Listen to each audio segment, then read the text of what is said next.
The 13th Amendment was ratified on December 6, 1865. The 13th Amendment abolishes slavery. What this means is that from this point on, slavery is considered illegal in the U.S. If you remember, the Emancipation Proclamation only made slavery illegal in states that were considered rebellious. Therefore, if you were a state that stayed loyal to the Union, you would be allowed to keep your slaves. The 13th Amendment gets rid of slavery no matter if you were loyal or rebellious.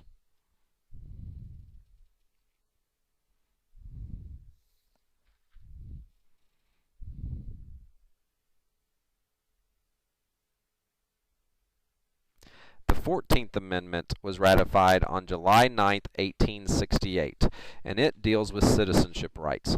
This amendment states that any person who is born or legally naturalized in the United States is considered a citizen, and therefore all laws and protections of the Constitution applies to them.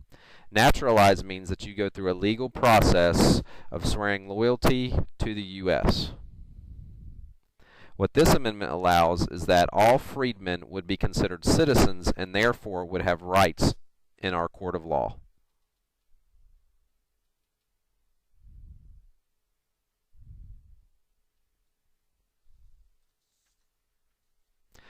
The 15th Amendment was passed on February 3, 1870, and this has to do with voting rights. What the 15th Amendment states is that race will not be a factor in allowing anybody to vote.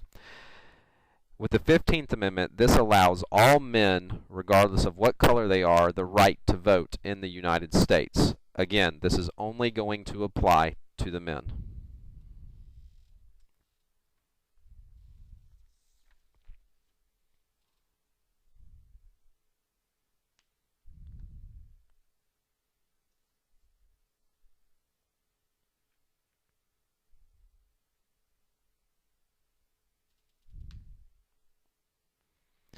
During Reconstruction, Andrew Johnson was elected president. He succeeded President Lincoln after he was assassinated. President Johnson was one of the first presidents in our country's history to be impeached. However, he was able to stay in office by one vote. During his time in Reconstruction, Congress threatened to stop the return of states to the Union because freedmen were being mistreated in the South. Throughout the rest of this PowerPoint, we will talk about some of the things that happened to freedmen. One of the first things that the South did to kind of control freedmen were what we call black codes. These are new laws that are being passed in southern states to restrict freed blacks' rights. Some examples are they couldn't serve on juries or testify against whites. They had to prove that they had a job or else they could be arrested. It creates racial segregation, and they prohibited interracial marriages. Some other examples were poll taxes. This means that people would have to pay in order to be able to vote.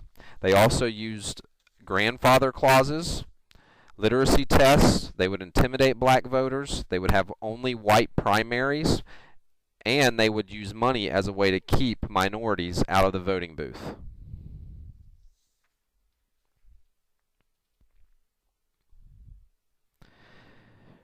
During this time, Georgia tries to get readmitted into the Union by passing a new state constitution. The Georgia Constitution of 1868 had these items listed in the laws. Voting rights were given to all male adults regardless of color. Slavery was abolished. A public education system was established.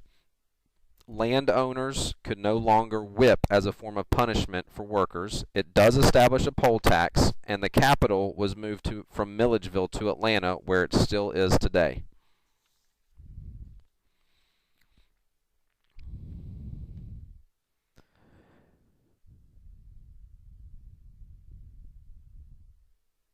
In this new era, freed blacks now are going to be able to take an active role in Georgia politics. In the elections of 1868, 29 blacks are elected to the Georgia House and 3 to the Georgia Senate.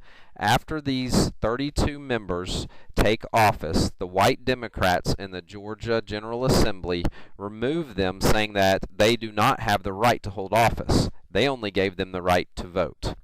Two very prominent black black legislatures was one is Jefferson Franklin Long. He's the first black to make a speech in the U.S. House of Representatives, and probably the most important black legislator from Georgia was Henry McNeil Turner. He was actually raised free.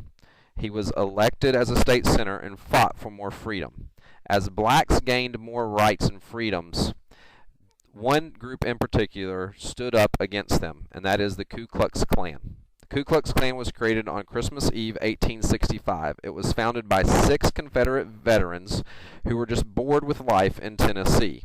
They got the name from the Greek word kyklos, which meant, and then they added Klan to the end of that. They were originally started as a social club centered on practical jokes and hazing rituals. However, within a year or two, they started breaking up black meetings and invading black homes to steal firearms.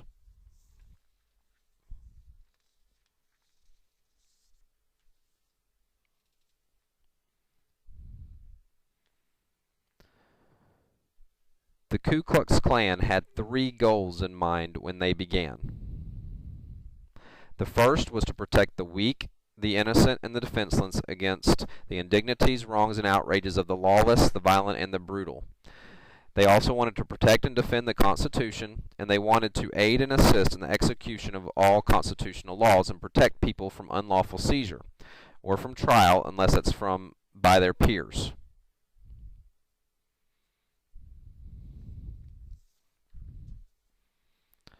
Today, however, the Klan has become more known for being anti-Semitic, racist, and homophobic.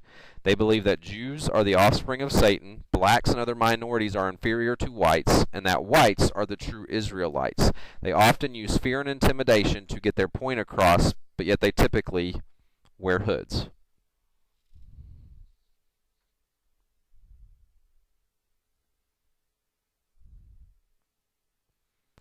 Now, during the Reconstruction time period, and even through the Civil Rights Movement, you will see the following picture is typically what people thought of with the Klan.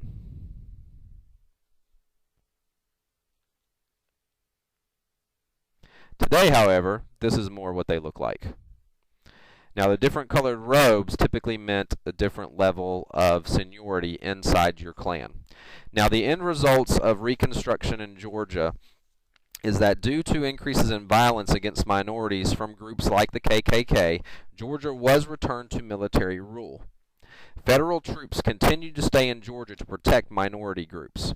Georgia was readmitted to the U.S. on July 15, 1870, but by 1872, Reconstruction ends and a new era in American history begins with what is considered the New South.